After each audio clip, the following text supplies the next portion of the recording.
দুনিয়াটা হচ্ছে একটা অনিশ্চিত জায়গা। এক নম্বর কথা হচ্ছে দুনিয়াটা কি অনিশ্চিত জায়গা। এখানে কোনো কিছু নিশ্চিত না এবং কোনো কিছু স্থায়ীও না।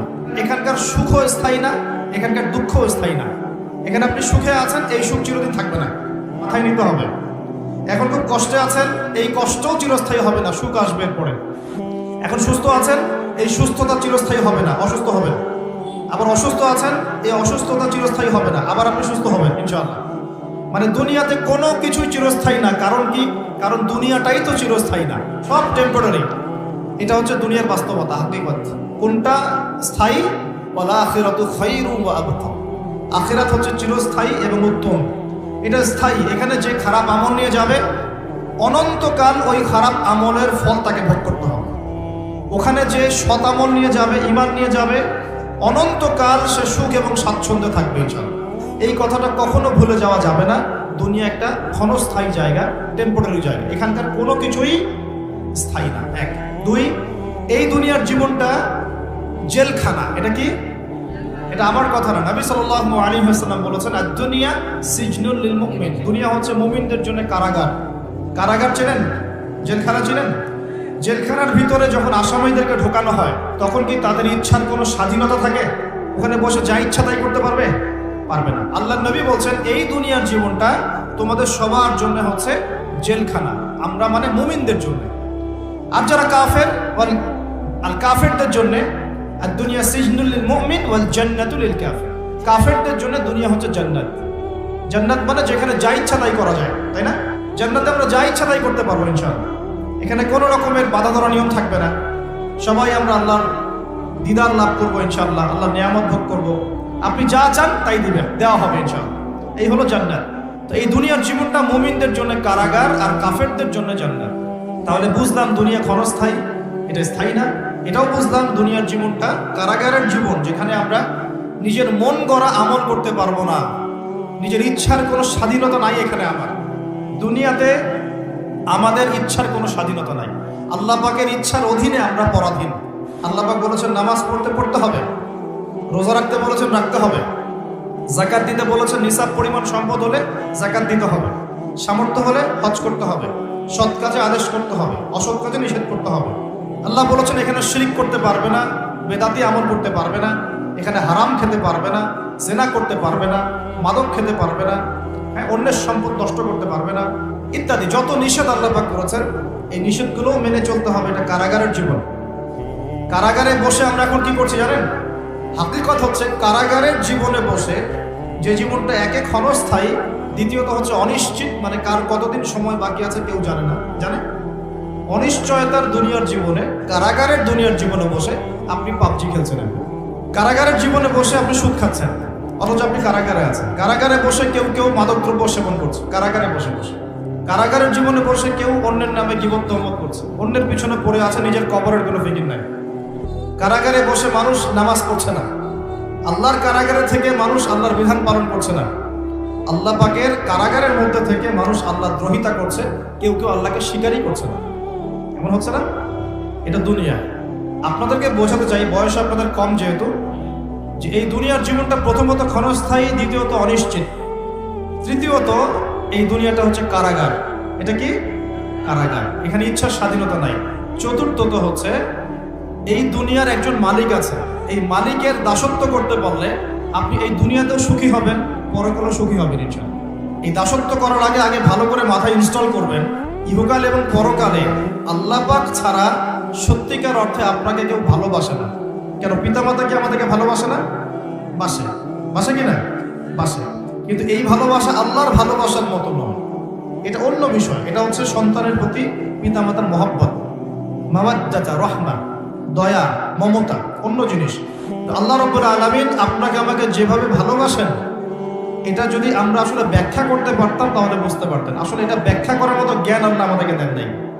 যখন আমরা বীর্য ছিলাম, বীর্য, শুক্রাণু এবং ডিম্বাণু মিলিত হয়ে জাইগোট গঠিত হয়, জাইগোট, ওই সময় আমাদের মধ্যে কোনো রূহ বা প্রাণ ছিল না। আল্লাহ পাক তখন আমাকে দেখেছেন, দেখেন নাই? আল্লাহ পাক তখন আপনাকে ভালোবেসেছেন, আপনার সাথে ছিলেন। আল্লাহ আপনাকে তখন মহব্বত করেছেন, আল্লাহ পাক তখনও আপনার খেয়াল রেখেছেন। তারপর হচ্ছে আলাক। আলাক মানে জমাট বাঁধা রক্তপিণ্ড, মায়ের গর্ভে রক্তের পিণ্ড আকারে ছিলাম, কোনো হদিস ছিল না আমাদের, এই মহাবিশ্বে আমাদের কোনো অস্তিত্ব ছিল না, একটা মাংসের টুকরা ছিলাম এতটুকু। আস্তে আস্তে এর মধ্যে হাড় এসেছে, হাড়। যখন 4 মাস 10 দিন বয়স হয়েছে, তখন আল্লাহ রাব্বুল আলামিন তার নিজ অনুগ্রহে আপনার আমার রূহটাকে পাঠিয়ে দিয়েছেন ফেরেশতার মাধ্যমে।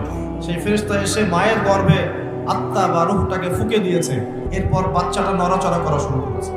তখন আপনি মায়ের গর্ভে ছিলেন, আমি মায়ের গর্ভে ছিলাম। আমরা আমাদের অস্তিত্ব জানতাম না। আল্লাহ পাক আমাদেরকে লালন পালন করেছেন, তখনও আল্লাহ পাক আমাকে ভালোবেসেছেন। এরপর আস্তে আস্তে আপনি বড় হয়েছেন।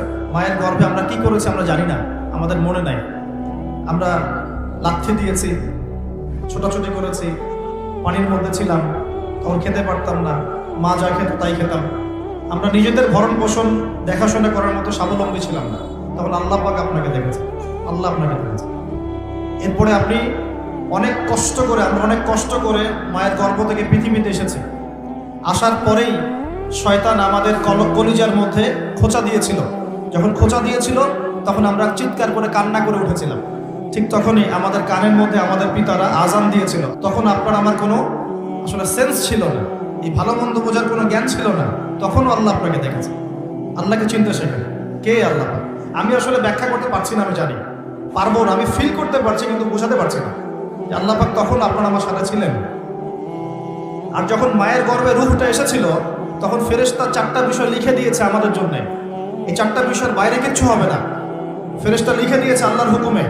1 নাম্বার, ওই বাচ্চা সৌভাগ্যবান হবে না দুর্ভাগ্যবান হবে, লেখা হয়ে গেছে। মানে জান্নাতে যাবে না জাহান্নামে যাবে, লেখা হয়ে গেছে। আল্লাহ পাক লিখে দিয়েছেন এই সন্তান বড় হয়ে কত বছর বাঁচবে, লেখা হয়ে গেছে। 3 নাম্বার লেখা হয়ে গেছে তার রিজিক কি কি হবে, সে কি কি রিজিক পাবে। 4 নাম্বার লেখা হয়ে গেছে যে সে এই দুনিয়াতে কি কি কাজ করবে, কি কি আমল করবে। এই 4টা বিষয় আল্লাহ পাক লিখে দিয়েছেন যখন আমাদের মায়ের গর্ভে আমরা 4 মাস 10 দিন বয়সে ছিলাম। 4 মাস 10 দিনের আগে বাচ্চা নড়াচড়া করে না, মেডিকেল সায়েন্স পড়ে দেয়। এরপরে যখন আমরা দুনিয়া এসেছি, মা আমাদেরকে বুকের দুধ খাইয়েছে, তখন কিন্তু আমরা আমাদের দায়িত্ব নিতে পারতাম না।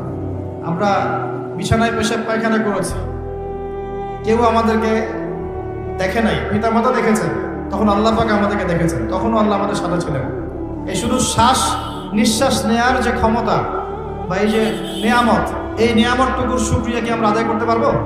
আমাদের শরীরে রক্ত চলছে, রক্ত যে সংবহন তন্ত্রটা চলছে, এই রক্ত সার্কুলেশন বন্ধ হয়ে গেলে আমরা বাঁচবো?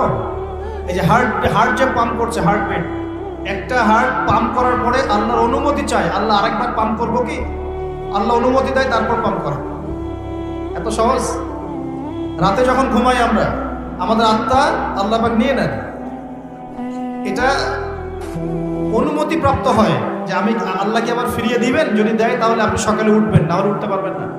সূর্য ডুবে আল্লাহর পারমিশন নেয়, আমি কি আগামীকাল আবার উঠবো? আল্লাহ পারমিশন দিলে তারপর ওঠে। আল্লাহকে চিন্তা হবে। আমরা যখন কিছুই করতে পারতাম না, হাঁটতে পারতাম না, আমরা দাঁড়াতে পারতাম না, আমরা আগে হামা করে দিতাম, তারপর আমরা বসা শিখেছি, তারপরে আস্তে আস্তে কিছু ধরে দাঁড়ানো শিখেছি, তারপর আস্তে আস্তে আমরা একটু হাঁটা শিখলাম, তারপর দৌড়ানো শিখলাম। এখন আস্তে আস্তে আমাদের শরীরে শক্তি আসছে না, যৌবনকাল চলে আসছে, এখন আমরা আল্লাহকে আর চিনি না। এখন আমরা আল্লাহকে কি চিনি না। লক্ষ লক্ষ কোটি কোটি যুবক বাংলাদেশের বাড়িতে নামাজ পড়ে দেন, ও মনে করে যে ওই সব কিছু, যৌবনকালে এসেছে, ও মনে করে এটাই আমার সব কিছু। আমরা সবাই মায়ের গর্ভে অসহায় ছিলাম, আমরা ভুলে গেছি যে আল্লাহ পাক তখন আমাদের সাথে ছিলেন। এভাবে জীবনের প্রতিটা ধাপে ধাপে আল্লাহ পাক আমাদেরকে দেখেন, খাওয়ান, পড়ান, শ্বাস নেন, শ্বাস নেওয়ার তৌফিক দেন, ঘুম থেকে ওঠার তৌফিক দেন, আমাদেরকে হাঁটার তৌফিক দেন, হার্টবিট পাম্প করে, রক্ত চলাচল করে। হ্যাঁ, আমরা শ্বাস নেই, খাই, কত কি করি সারা জীবন। অথচ এই সমস্ত নিয়ামতগুলো কে দেন? সে আল্লাহকে যদি ভুলে যান তাহলে কোশ্চিনকালেও দুনিয়ায় সফল হতে পারবেন না, পরকালেও সফল হতে পারবেন না। আমরা তো কারো প্রতি অল্প একটু ইহসান করার পরে, মনে করেন একজন বন্ধুকে আপনি 4-5 বার টাকা পয়সা ধার দিয়েছেন, এখন সে যদি আপনার সাথে বিরুদ্ধাচরণ করে, আপনি মুখের উপর বলে বসেন, তোর জন্য এত কিছু করলাম, তুই আজকে আমার জন্য এটা করলি। আরে সারা জীবন ধরে আল্লাহ আমাদের জন্য কত কি করে যান। একটা আয়াত আছে সূরা আর রহমানে, কুল্লা ইয়াউমিন হুয়া ফি শান, মানে আল্লাহ পাক সব সময় কন্টিনিউয়াসলি প্রতি মুহূর্তে এই মহাবিশ্ব পরিচালনার কাজে ব্যস্ত আছেন। জান্নাতে যাওয়ার 100 কোটি বছর পর আমরা কি করব আল্লাহ এখনই সেটা জানেন। আবার জাহান্নামে যাওয়ার 100 কোটি বছর পর জাহান্নামীরা কোন শাস্তি ভোগ করবে আল্লাহ সেটাও জানে। তো এই মহান রবকে এখন মানুষ বিশ্বাস করে না। এখন নাস্তিকতার যুগ চলছে, আস্তাগফিরুল্লাহ। এখন প্রোটেস্ট্যান্ট ইসলামের যুগ চলছে, মানে কিছু অংশ ইসলামের পালন করে, কিছু অংশ পালন করে না। ইসলাম, কোরআন, হাদিস, পর্দা, এই বিষয়গুলোকে মানুষ এখন কটাক্ষ করা শুরু করছে, আক্রমণ করা শুরু করছে। আল্লাহ পাক অচিরেই এদেরকে ধ্বংস করবেন ইনশাআল্লাহ। অচিরেই ধ্বংস তো হবে, এটা আমি নিশ্চিত। কারণ আমি শেষ জামানার ছাত্র, স্টাডি করি যে 3টা বড় বড় ভূমিকম্প আসা এখনো বাকি আছে। তার মধ্যে একটা হবে পশ্চিমা সভ্যতায়, এই ইউরোপিয়ান সিভিলাইজেশনের মধ্যে পশ্চিমা সভ্যতা একটা বড় ভূমিধস হবে অচিরেই। এখানে একটা বড় অংশের মাটি নিচে চাপা পড়ে যাবে ইনশাআল্লাহ। এটা কি আমাদের 10টা বড় নিদর্শনের একটা। 3টা বড় বড় ভূমিকম্প বাকি আছে, একটা পশ্চিমে, একটা পূর্ব দিকে, একটা পৃথিবীর মাঝখানে। তো এরা কোন জাতি? এরা সমকামী, ছেলেকে বিয়ে করা এদের কাছে জায়েজ। তো ওরা তো কোরআনের বিরোধিতা করবেই, কোরআন তো এর বিরুদ্ধে কথা বলছে। কোরআন বলছে সমকামী একটা কম ছিল, কওমে লূত। ওদেরকে আল্লাহ পাক এমন শাস্তি দিয়েছেন যা বিশ্বে কাউকে দেন নাই। একদম মাটিটা উপরে তুলে আসমানে উঠায়, আসমান থেকে পাথর বর্ষণ করে সবগুলোকে থেতলা করে দিয়ে উল্টা দিকে আবার দাফন করে দিয়েছে কওমে লূতকে। জর্ডানের ডেড সি বা মৃত সাগর, ওই জায়গা যেখানে কওমে লূত ছিল। কওমে লূতের বর্তমান ভার্সন এরা, প্রেজেন্ট ভার্সন এরা এই সভ্যতা, পশ্চিমার এই সভ্যতা ছেলেকে বিয়ে করা জায়েজ মনে করে। তো ওরা তো কোরআনের বিরুদ্ধাচরণ করবেই। আর কোরআন বলছে যে এরকম করলে একদম ধসাই দেব শাস্তি দিয়ে। আসমানের নিচে, জমিনের উপরে সবচেয়ে বড় বড় পাপগুলোর মধ্যে এটা একটা। ওরা তো সুদখোর, সারা বিশ্ববাসীকে সুদ খাইয়েছে। আর কোরআন বলছে সুদ যে খায় সে যেন আল্লাহ এবং তার রাসূলের সাথে যুদ্ধ করে। তাহলে ওরা তো কোরআনের বিরোধিতা করবেই। কোরআন বলছে যে সমাজে সাম্য থাকতে হবে, সাম্য। আর ওরা তো সাম্যের বিরোধী। ওরা মানবতার ধ্বজা ধরে বিশ্বের বিভিন্ন মুসলিম কান্ট্রির মধ্যে মুসলিম থেকে নির্যাতন করেছে। ওরা তো কোরআনের বিরোধিতা করবেই, স্বাভাবিক। কোরআন বলছে মুসলিমদের ঐক্যের কথা, তো ওরা তো মুসলিমদের ঐক্য পছন্দ করবে না। অতএব কোরআন তো পুরাতে হবেই ওদের কাছে। কোরআন বলছে ওরা বস্তুবাদী আর আখিরাত চিরস্থায়ী। তো বস্তুবাদী এই সভ্যতা, আখিরাতমুখী সভ্যতার বিরুদ্ধাচরণ তো করবেই। কোরআন বলছে যে দ্বীন ইসলামকে আল্লাহ পাক পাঠিয়েছেন সারা বিশ্বে বিজয়ী হওয়ার জন্য। আর ইসলাম যদি বিজয়ী হয় ওদের অস্তিত্ব থাকবে। অতএব তারা তো বিরুদ্ধাচরণ করবে। ওদের যতগুলো নোংরামি, অশ্লীলতা, ফাহেসা কাজ, আল্লাহ দ্রোহিতা, এই প্রত্যেকটা বিষয়ের বিরুদ্ধে কোরআন কথা বলছে বলেই কোরআনের বিপক্ষে ওদের এত জ্বালা। কিন্তু এই জ্বালা বেশি দিন স্থায়ী হবে না ইনশাআল্লাহ। কারণ আমরা জানি অচিরেই এমন প্রজন্ম আল্লাহ পাক পাঠাবেন ইনশাআল্লাহ, যে প্রজন্মের প্রত্যেক সন্তান আল কোরআন পড়তে জানবে ইনশাআল্লাহ, কোরআনের অর্থ বুঝবে ইনশাআল্লাহ, কোরআনের আদেশ মানবে, নিষেধ বর্জন করবে ইনশাআল্লাহ, কোরআনের দাওয়াত মানুষের কাছে পৌঁছাবে এবং আল্লাহর এই পুরো জমিনে কোরআনের বিধান প্রতিষ্ঠা করবে ইনশাআল্লাহ। আমি আপনাদেরকে বলে দিয়ে যাচ্ছি যে নবী ঈসা আলাইহিস সালামের হাতে 40 বছর এই পুরো বিশ্বে এই ন্যায় এবং ইনসাফের শাসন না হওয়া পর্যন্ত কিয়ামত আল্লাহ পাক দিবেন ইনশাআল্লাহ। এটা হাদিসে লিখিত হয়ে গেছে। তিনি আসবেন, তার আগেই ইমামুল মাহদী আসবেন। তিনি দাজ্জালকে হত্যা করবেন এবং দাজ্জালকে ফলো করবে, কিন্তু এরাই দাজ্জালকে ফলো করবে। তবে পাথর বা গাছের পিছনেও যদি দাজ্জালের বাহিনী গিয়ে লুকায়, ওই পাথর আর গাছও কথা বলা শুরু করবে। তারা বলবে, ইয়া মুসলিম ইন্না ওয়ারা আল ইয়াহুদ তাআল ফাকতুলহু, হে মুসলিম আমার পিছনে একজন ইহুদি আছে, আসো একে হত্যা করে যাও। পাথর এবং গাছ কথা বলবে। বিশ্বাস করছেন? এই সময় সামনে অপেক্ষা করছে। বিশ্বে এখন যা দেখছেন তার কিছুই থাকবে না। নতুন একটা বিশ্ব পৃথিবী দেখবে, এমন বিশ্ব যেখানে না আছে কোনো জুলুম, না আছে কোনো অন্যায়, না কোনো পাপাচার, না কোনো জেনা, না কোনো যে আল্লাহ দ্রোহিতা, না কোনো কুফর, না কোনো শিরক। ইনশাআল্লাহ এমন একটা বিশ্ব অচিরেই আমাদের সামনে আসছে ইনশাআল্লাহ। তবে আমাদের কিছু কাজ আছে। প্রথমে আল্লাহকে চিনতে হবে। কি করে? আল্লাহ রাব্বুল আলামিন আমাদের রব, এটা চিনতে হবে। যখন আমাদের কেউ ছিল না, কে ছিল?